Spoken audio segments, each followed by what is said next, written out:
All right, guys. So I picked up my steel from the steel shop.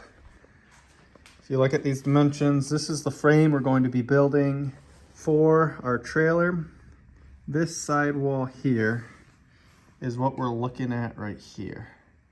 So the tent will go across up top, and this is all 4 foot by 4 foot, except for when you're looking at the front view, it goes 4 foot 4 inches. So we're gonna make it flush on the wall of each side of the trailer. So if you look at all my measurements here, I know everyone's else's will be different depending on what trailer they build, but here's just a little rundown on what I am doing for mine. And these I talked about in my very first video. These are our corner brackets, which we're using to connect all of our steel piping. So I went with 11 gauge, 1.5 inch square tubing. And here's just a general idea of what we're looking for. As those will go in, we'll pre-mark all of our holes so we can drill through it all and connect them up with a no-weld system. And I'll show you another rundown on that no-weld rack if you want to pause the video to read that. That's where I got everything from, the no-weld rack company. And wrong project. I also got this semi-permanent red lock for when we put all the hardware on. Somewhat safer as we're going down the road, even though I'm pretty sure we don't need to use it with these, but I just wanted to make sure that everything holds together. So I'll be putting all this together first without painting, and then I'm going to take it apart, but I want to make sure when it's all put together that it fits perfectly on the trailer so we don't run through any hiccups down the road.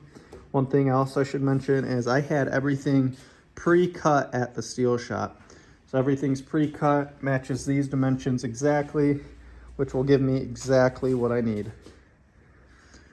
So after I pre-drill everything and put it all together, I'll collage this into the next video.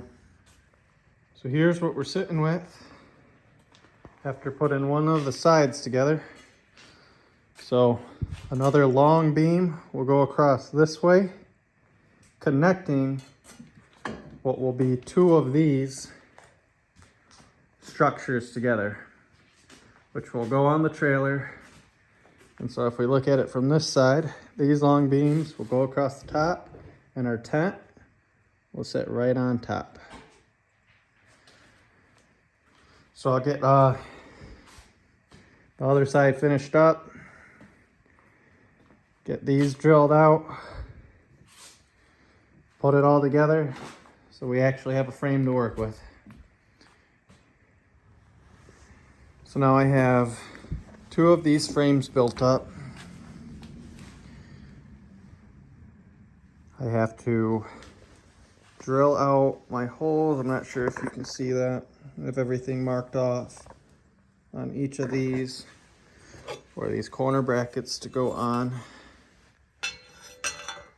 like this, connecting this longer bar to each one of them.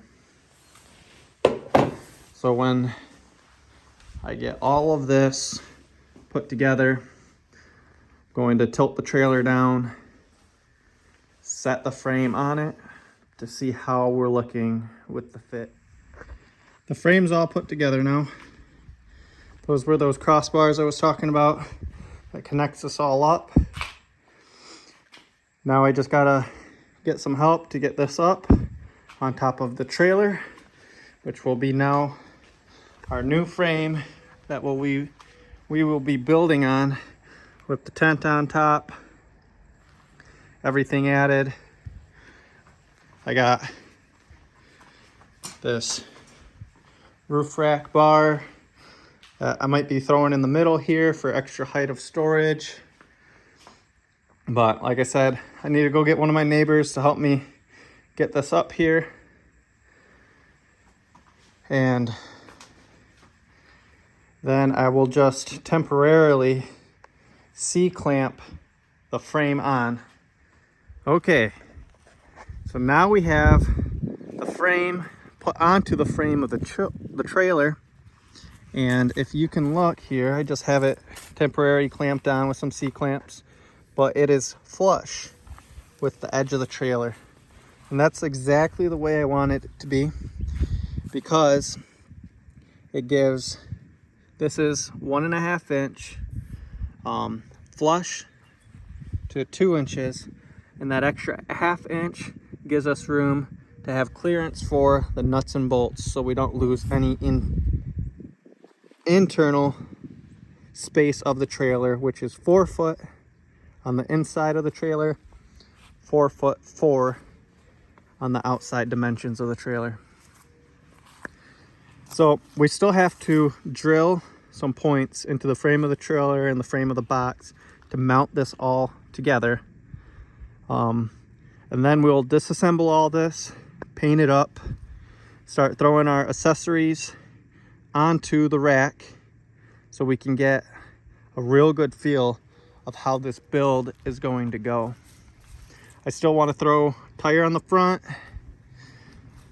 I don't know if I talked about adding a bike rack on the back here, but I think I'll just add another hitch receiver down below, bolt it into the frame, so then we can just throw a different bike rack that I own in there, and or a jack.